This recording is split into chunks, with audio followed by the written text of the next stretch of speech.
நண்பர்கள் அனைவருக்கும் வணக்கம். சொந்த வீடு அப்படிங்கறது நிறைய பேரோட கனவு. இந்த கனவு நிறைவேற்ற எவ்வளவு உழைத்தாலும் முயற்சி பண்ணாலும் அது நிறைய பேருக்கு நடக்கிறது இல்ல. சில பேர் எந்த கடனும் இல்லாம வாடகை வீட்டுல இருப்பீங்க. ஆனா வீடு வாங்க முடியலையே அப்படிங்கிற ஏக்கம் இருக்கும். சில பேருக்கு கடனும் இருக்கும், அதே நேரத்துல சொந்த வீட்டுக்கு போகணும் அப்படிங்கிற ஏக்கமும் இருக்கும். இப்படிப்பட்டவங்க கடனும் அடைந்து வீடும் கட்டுறதுக்கு என்ன பரிகாரம் செய்யலாம்?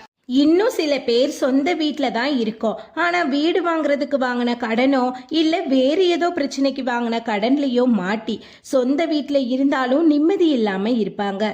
இவங்க எல்லாருக்குமே இந்த வீடியோல ஒரு விமோசனம் கிடைக்க போகுது.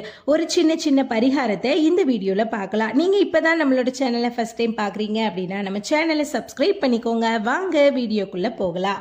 முதல்ல நான் வாடகை வீட்டில் தான் இருக்கேன். கடன் எதுவும் கழுத்தை நெரிக்கிற அளவுக்கு இல்லை.